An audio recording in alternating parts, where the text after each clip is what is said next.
I'm Bob Coates. I'm the Governor's Census Liaison in North Carolina. I'm also the coordinator for the North Carolina State Data Center Network and an analyst in the Demographic and Economic Analysis Unit of the Office of State Budget and Management. Here with my colleague, Dr. Mike Klein, who's the state demographer of North Carolina. We both work in the same office. So want to give you some overview about what in the world we've been doing with census stuff, both geospatially and data-wise, over the past decade, where we are now, and what's still to come. So the census is the biggest peacetime mobilization the United States does. As such, it ends up being foundational in terms of data, in terms of counting who we are as communities, but also geospatially, in terms of setting the geographic foundation on which that data is reported. So we've been heavily involved with that over the past decades. I'm sure many of you are folks here with local governments. Yeah, okay. So a lot of you folks have been part of this lift over the past decade. Also, no two censuses are alike. So as conceptual changes are introduced or proposed by the U.S. Census Bureau or the U.S. Office of Management and Budget, we try to get that, give you a heads up locally, explain what those potential changes could mean, encourage you to respond, and then make feedback on behalf of the state to try to make sure that we have some continuity of data and concepts over time. We're at the point right now where when the numbers come out, if the numbers aren't what you'd like them to be, we kind of shepherd folks through the challenge process. We encourage folks to take advantage of that. And then we're going to talk about what's upcoming in terms of data from 2020. So we are in the middle of this right now, and I saw a lot of you have experience with local governments. So everybody in here has done their boundary and annexation survey, right? I'm looking for some amens out there. Yeah, all right. So the boundary and annexation survey is an annual survey conducted by the Census Bureau at this time of the year. We're actually in non-response follow-up right now. So the Census Bureau is looking for how have your boundaries changed as of January 1st? What were your legal boundaries on that day? So they do that each year. The updates that are put in by March end up being reflected on things like the American Community Survey and estimates that come out later this year from the Census Bureau. If you miss that March 1st deadline, the Census Bureau will still take your boundary submissions. You won't see those reflected in this year's products, but you will see them in next year's BAS when it comes out to you. So there's an incentive to being counted on time. And for those of you who were just in the municipal boundaries process we talked about, the new process that North Carolina is working on will fill this out for you. So hopefully in the not too distant future, you guys won't have to worry about BAS anymore. Just do your municipal boundaries, stay on top of that, and that'll answer it for everybody in North Carolina. But for right now, keep doing it. For the first time in 2015, the U.S. Census Bureau asked the states to provide address information. Just give us a big dump of all your residential and group quarters addresses for your area. And this was going to be used to update the master address file that the U.S. Census Bureau uses for sending out the census questionnaires. So the Census Bureau gets address updates twice a year from the U.S. Postal Service. And this was simply a new product, a new program that was rolled out in about 2015. The Census Bureau thought this was successful enough that they want to do it more often. I don't know if that means once every 3 years, once every 5 years, but they liked it. So the geographic support system may go on indefinitely. This reached out to you folks, the local update of census addresses. Did anybody get involved with this? For you folks, I can tell you're still scarred. Thank you for doing that. The local update of census addresses, the Census Bureau is very strict with how they view confidentiality. They don't want anybody looking at their address list. You had to sign off on a confidentiality waiver that you wouldn't use this data for anything else, but you could get the address list for your jurisdiction, and you could verify that with local information you had to make sure that the Census Bureau was mailing information to every address in your area. It was a very limited time thing. You only had 120 days to do it. And I do want to point out that even though you were looking at confidential data, you couldn't use that for your own purposes. So if the Census Bureau had addresses that you didn't have, you couldn't update your information with their information.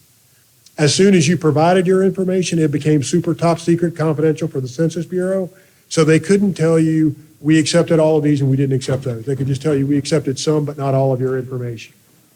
None of this information, none of the address information is going to be released anytime soon. So address level information can be released after the confidentiality period, which is 72 years. So in 2092, they'll be able to release confidential information from the 2020 census, but not until. The Participant Statistical Areas Program, PSAP. Statistical areas are the census tracts, block groups, blocks, any of those statistical geographies, not governmental geographies, that data is released from. So the American Community Survey releases socioeconomic estimates each year down to the block group level. Those block group boundaries are defined for the decennial census, and you get input on those through the Participant Statistical Areas Program. So if you saw that we're going to be doing some development in this neighborhood, I'd really like that neighborhood to be defined as a block group so I can get data just for that area throughout the decade. This is where you made those changes. So PSAP is a once-a-decade program. The geographies that were designed in PSAP are available now. The public use microdata area. Does anybody here use PUMAs? One person, two? Okay, thank God, because I had to work. So PUMAs are, microdata is released from most census data products like the American Community Survey. They take a sample of the sample and release very detailed information so you can do local analysis and cross tabulations. The trade-off is PUMS data is only released down to the PUMA level. Public use microdata areas are combinations of counties and census tracts that maintain 100,000 in population throughout the decade. So it's not the most usable for it because everybody wants data for their backyard, and PUMAs are kind of big, but those get redrawn every 10 years. This is a quick screen capture for you. When you look at areas of high population like a Raleigh area, you'll see many PUMAs. When you get into more rural areas, you see big conglomerations of geography. So the PUMAs have been drawn. The last operation that happened before the census, you did the local update of census addresses in late 2019. However, that was the review period from the Census Bureau, but there were still houses being built, especially in a state growing as fast as North Carolina. So right before the Census Bureau mailed everything, I said, what do you got on new construction? Just tell us the addresses that you've got going on. And you don't know if they accepted them or they didn't accept them, but they asked for the input. So there was no feedback on that. The Census Bureau just said, thanks. They added those addresses, or they didn't, to the master address file, but that was the last chance to get potential residences into the master address file for the decennial census. And all of that leads into what is probably the most popular flowchart at the Census Bureau. This is the top 10 of the geographic structures that the Census Bureau produces data for. You'll notice that in that central column, the nation's broken down into regions, the regions into divisions, divisions into states, states have counties, counties are broken down to census tracts, tracts into block groups, and then our old friend, the census block at the bottom. Everything in that central column is like those Russian nesting dolls. They don't overlap and they fit neatly in the size above them. So if you stick with using those data geographies, you're gonna be okay most of the time. The decennial census, what we just did for 2020, is the only product that releases data down to the census block level. So if you want anything in between the censuses, I'm sorry. It just isn't done. And the reason is the decennial census is required because of Constitution says you got to have it for representative government. We've got to find out where people are living so we can apportion seats and draw districts.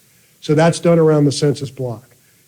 Everything else is not necessarily required by the Constitution, although it does a lot of heavy lifting. So there's your PUMAs, the public use microdata areas. All of these can have data reported for them, but that data is collected at the block level and then summed up to be released at those levels.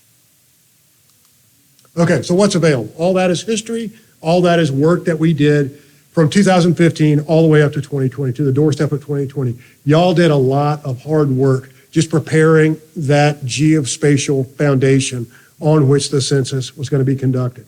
And then the census started mailing forms out in February of 2020. Anybody know what happened in March of 2020? Exactly. So all the hard work you guys did, very, very important. COVID threw everybody a real big curveball.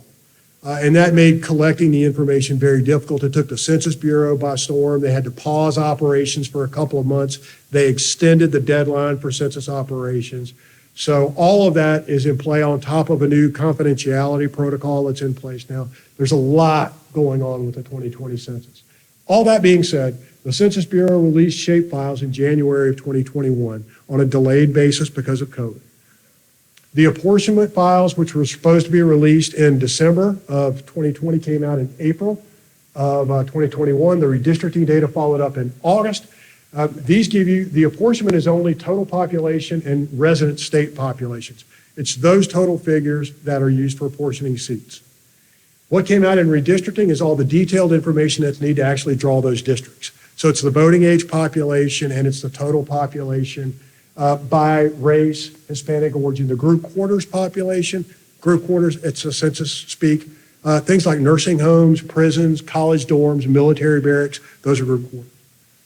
And housing unit occupancy at the block level. So that's where we get down to a really small level. That's why it's required. And that was it, really, until January of this year when the Census Bureau redefined what an urban area is. The new confidentiality protocol changed the criteria, the standards that were used for defining an urban area. Those new shapefiles, reference maps, and spreadsheets of population, housing unit, and density came out in January of this year. That's all that's available from the 2020 census so far. So what does that look like? The story of the census is the same trend that we've heard for a while. People are leaving the frozen north and coming to the sunny south and to the west. So the loss that you see in representation is because there's not as much population there, and the shift happened in the south and the west. So there's only a finite number of representative seats. They have to go where the population goes. The other big story is that while the nation grew by 22.7 million people, that's a lot of people, it was the lowest rate of growth since the Great Depression. So we're not having as many babies, and the story is migration into the country and within the country. The other big story is that over 95% of the population lives in a metro area.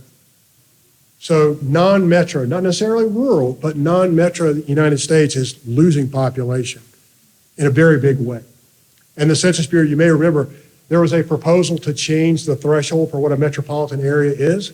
A metro core has since the 50s had to have at least 50,000 people or more. The Census Bureau proposed changing that to 200,000. And the reason for that was this. Almost all the country lives in a metro area, maybe we should change the definition. Our office said, that's great, create a 200,000 threshold, call it super metro, but let's keep the old standard because we've been using that since the 50s. So that's the type of back and forth of feedback on concepts that we work with in our office and that y'all's feedback help with a lot. So here's a picture of what that population loss looks like over the past decade. So the areas in red, these are counties. The areas in red actually lost population from one census to the next. Did that actually happen? Was it an impact of COVID? Did we not count people well? Were people afraid to fill out the census? All these are very good questions. But the data that came out tells this story. What does that mean to North Carolina? The best state in the nation? Same story. So whereas 52% of the counties in the nation lost population over the 10 years, 51 of North Carolina's counties lost population over that same period. So it's the same story. But the big growth, over 20% or more in our metro areas. So is that people moving from the more rural, non-metro areas into our urban centers? Is it people coming in from out of state? Is it military folks coming in from being stationed overseas? All of that is factored into this data. Okay, so when this came out, everybody was like, no, we're not happy with our numbers. Everybody's been calling our office, this is wrong, we want you to fix it. And we can't, because there's only a couple of ways that you can change your census count, and all of it rests on your shoulders. So the first option is the Count Question Resolution Program, or CQR. This is the alphabet soup of the census. CQR is a program that's been around for a while. This allows you locally to say, we think you messed up on our census count, but you can't just say because. It has to be limited to 3 very tight areas. You have the wrong boundary for our jurisdiction. That's grounds for a challenge. You have a geocoding error. You counted the housing units, but you counted half of them outside the city limits, and they should have been inside the city limits. If you've got local data that shows that, that's a challenge for the census. And the last part is coverage. So North Carolina is a rapidly growing state. There's been a lot of development. If you can show that they just missed housing units, if there is a brand new subdivision that used to be a farm and they missed all those addresses, that's grounds for a challenge. But you have to prove that with your local data. No other case can be challenged. We think you just did a horrible job. We hear you, but that's not a challenge. You have to make your case and you have to document that case based on your local information. The other option, which is new for the 2020 census and is directly because of COVID, is the Post-Census Group Quarters Review, or PCGQR, which, as the name applies, only affects group quarters. If you have information that this college dorm was empty because of COVID, but we know what it usually would have been, that information will be accepted here. The two big differences is a successful CQR change will change your actual 2020 census count. That will change your count, and that count is the baseline for your funding throughout the decade. PCGQR will not change your census count, but it does change the estimate base, which also will have an impact on your funding. So the census count is as of April 1st. Your estimates base is as of July 1st, but it's based on that same census count. There's modeling that goes into it as well. So a successful challenge here won't change your actual baseline census number. So if you have a grant that says, what was your 2020 census count? This won't change that. This will. All of this depends on the quality of the local data that you have. The state is more than willing to encourage, and these are free challenges until the end of June. So get your challenge in by the end of June if you want to take advantage of these. These are free. That's the right price for every local government in North Carolina. Take advantage of that. I can tell you right now, Mike and I are in the budget office. There is no slush fund to help folks out with census challenges. If you miss that deadline, if you wait till July 1st, your only other option is the special census program, which right now is totally dormant. You can't even talk to them. But after July 1st, they'll wake up. And you can call in saying, we think you did the census wrong in our area. We'd like you to come back out and redo it. How much would that cost? And they'll tell you, because you're going to pay the whole thing. You're going to set up office space. You're going to hire people. You're going to get the hardware. You're going to train people. You're going to pay everything. Is going to be paid by the local government. And they'll tell you how much that'll cost. Whether you're doing your whole jurisdiction or only part of your jurisdiction, they'll give you a quote for that. It's good for like 90 days. Again, I wish I could tell you that we had a boatload of money at the state that we'll give you to get that redone. We don't. There are some jurisdictions in North Carolina that have done a couple of these. They tend to be very fast-growing parts of the state, and it pays for itself. We're looking at about $2,000 per person per year in federal funding tied to your census count. So how many people can you miss on your census before it starts to pay for itself? That's just federal. Mike's data drives it even higher. Okay, so we talked a little bit about the CQR challenges. Here's the highlight. These are the only three areas that you can do the challenge. The challenge has to be instigated by the highest elected official, either with a local government or tribal government can challenge the census count. They don't have to do the count. You can hire a consultant to do it. You can ask the tax department or the GIS department to do the work, but the challenge has to begin at the top. And the documentation, I should mention this, the boundaries have to be occupied structures, housing units, as of April 1st, 2020, that's census day. Boundaries as of January 1st, 2020, that's your BAS date. Okay, your challenge review strategy. Start on your structure count, and we'll talk a little bit about this right here. The Census Bureau has the new privacy policy injects noise intentionally into all data except the total state population, and the count of housing unit structures and group quarter structures at the block level, not the population in those structures, the actual structures themselves. So you can't call up and say, we think the population is off because there's noise added to it, right? You've got to be able to say you missed housing unit structures, you've missed group quarter structures. And you can do that because the Census Bureau released a resource that gives you the count of those structures at the block level. So you bring that into your GIS system, you overlay it with information that you have locally, and where you see discrepancies, that's where you focus your challenge. Take a look at your boundaries first. That's an easy lift. Take a look at housing units around the boundary. Are they geocoded in the right place? And look at group quarters. Why? Well, group quarters has more population in it. Getting a group quarter is going to get more people back into your area. So the Census Bureau released their structure counts at this link. We have an open data resource at the Office of State Budget and Management. We created a data set with that tool, and it looks like this. So you can go in and select your county. This is Lee County selected. There's your block GOID with a count by count, with a block by block accounting of number of housing units and group quarters. You can export that as a CSV file, as an Excel file. There's a number of different formats that you can download it there and just bring that into your system. So we have all North Carolina blocks are in there.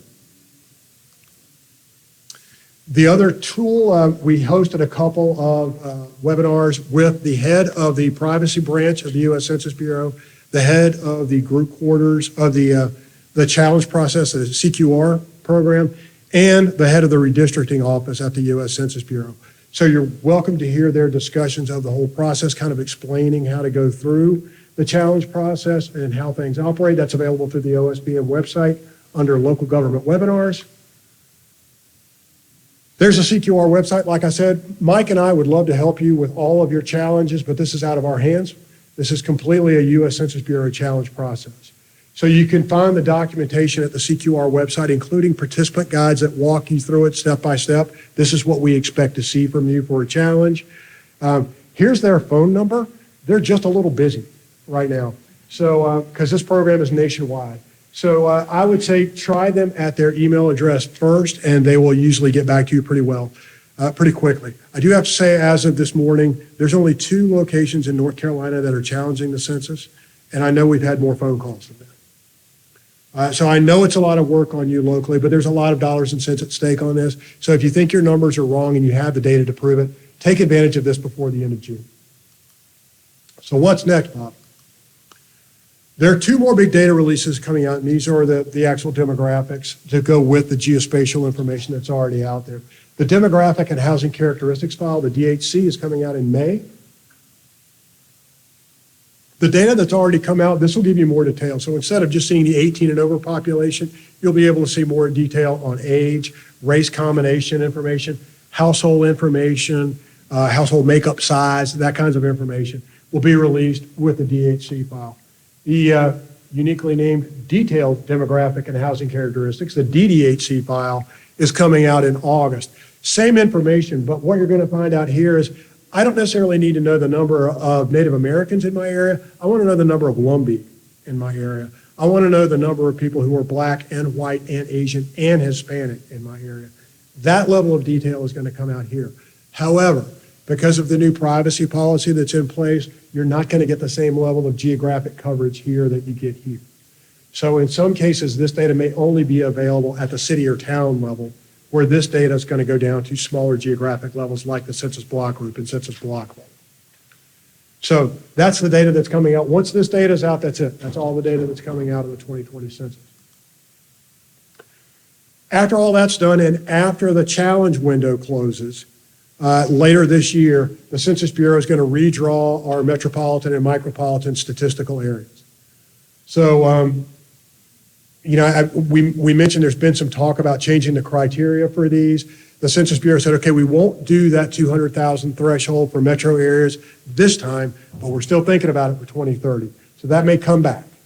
But they will look at based on the new population information and the amount of urban areas and the amount of commuting pattern, they may redraw what this looks like for North Carolina. So right now, these are our metro areas, but that's subject to change later this year.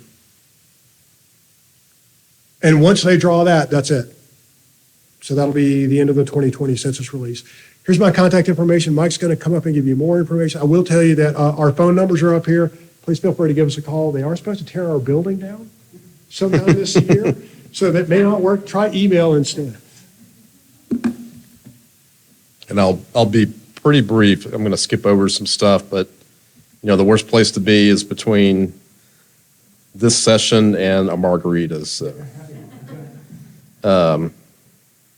But I do want to touch base on a few things. So I'm a state demographer. I do population estimates for all cities and counties in North Carolina on an annual basis. The Census Bureau also does annual population estimates, and I'm in a cooperative network with the Census Bureau, so I feed a lot of information to them. I get to review the estimates before they're published. So there's a lot of different things. We also have a Twitter feed and also a blog. So a lot of information that we share about urban areas, about some things that Bob has put together in terms of different characteristics of the population in North Carolina. We often put those on our blog. We also have a couple of data resources, Log into North Carolina and then my demography data source as well that you can go and download population estimates and projections. So try to keep up with a lot of different new information that comes across. Bob talked about the population growth in North Carolina and the U.S. as a whole. It was the slowest growth that we've experienced since the Great Depression. In North Carolina, it was the slowest we've experienced since the 1860s. Most of our growth is in our major urban areas.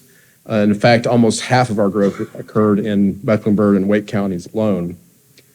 As Bob said, 51 counties lost population. A lot of those, the rural population, particularly in the east. We did expect that, but not near the depth that we saw. The good news is since the census, we've seen some reversal in those patterns. And in fact, some of those counties that did lose population last decade, it was, less than 100 people or something like that. So the latest estimates show 34 counties losing population, the rest gaining.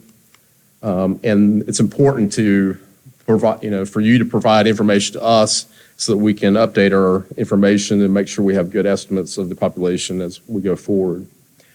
So the 2020 census is important in any decennial. We're always recalibrating to the last decennial census. So it's a starting estimate for both our estimates and the Census Bureau's estimates.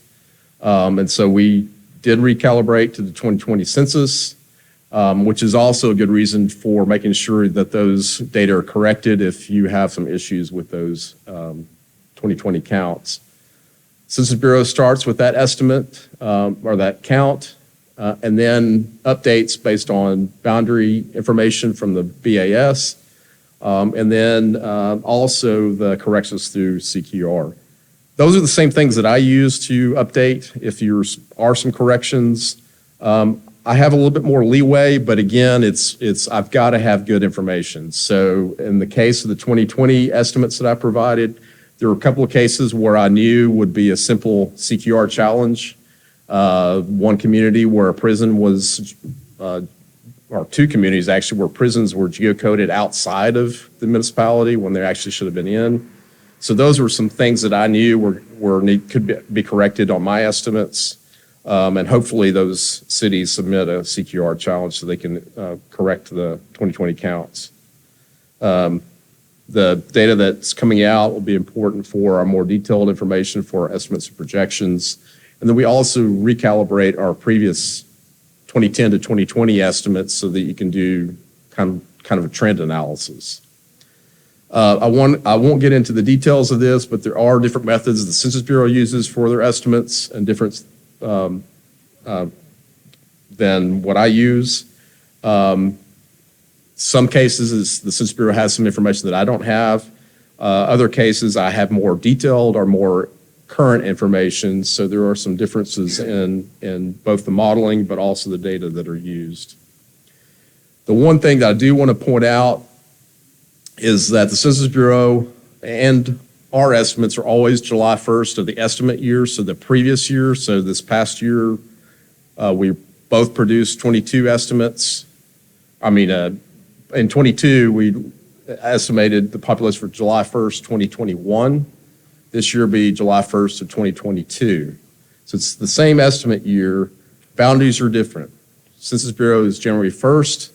My estimates are July 1st, so the same boundary. And then I have certified estimates include any annexations within the past year. So it's important to report those annexations through my annual surveys and eventually through the new municipal boundary tool. The main thing on this chart is just to know that there are a couple of cases that you can provide feedback to me on my estimates. There is only one case where you can provide feedback to the Census Bureau on their annual estimates. And it's really, so they publish or they send me their housing unit estimates in December. I review those. If something doesn't look right, I'll reach out to you and say, can you confirm that this, you've had some building activity or not? For my processes in May, I'll be reaching out to communities and making sure we have the correct point of contact. In July, I survey communities asking for information that will be fed into the estimates. And then in August, I'll provide an opportunity for you to provide some feedbacks on the preliminary estimates. A lot of times there may be something I don't catch or maybe something that you just want me to double check on. And so I can go back. There are times when I do change my estimates based on that feedback. Other times I look at it and say, no, this is the right thing. So again, just some of the key deadlines. You can submit a special census count, which Bob talked about. So if you do obtain a special census through the Census Bureau, you can provide that information. Also, if you're a community of less than 500, you can do your own census. Reach out to me and we'll go through that. That'll be different than the Census Bureau's processes, and it'll only impact my estimates, not the Census Bureau's. There's really, the big thing is at the end of August, you have an opportunity to provide feedback to my estimates. There is a challenge process for my estimates, but it's very, very limited. You really need to provide that feedback at the end of August so that we make sure that we catch everything that may need to be caught. My annual surveys ask for information on annexations over the last year, building permit activity. Group quarter survey is mainly just verifying that we have nursing homes and prisons and other things in your community. And then in August, again, has an opportunity to go online and submit information or your comments on the actual preliminary estimates. And just so you know, if you're not aware, I do produce population projections every year. They usually come out in October or November of each year. The last 3 years have been delayed because of COVID, but that's the typical schedule. They provide detailed information on race, ethnicity, sex, and age. And soon we'll have Hispanic origin by age as well. And those are going out to 2050. Those are updated every year based on the latest trends in the historical estimates. And what I don't provide is municipal population projections. I do get questions about that. Now, there's some simple ways you can take my county projections and translate that to municipalities. So you can contact me and I'll be happy to provide you some recommendations. And that's it. Thank you. On time, too.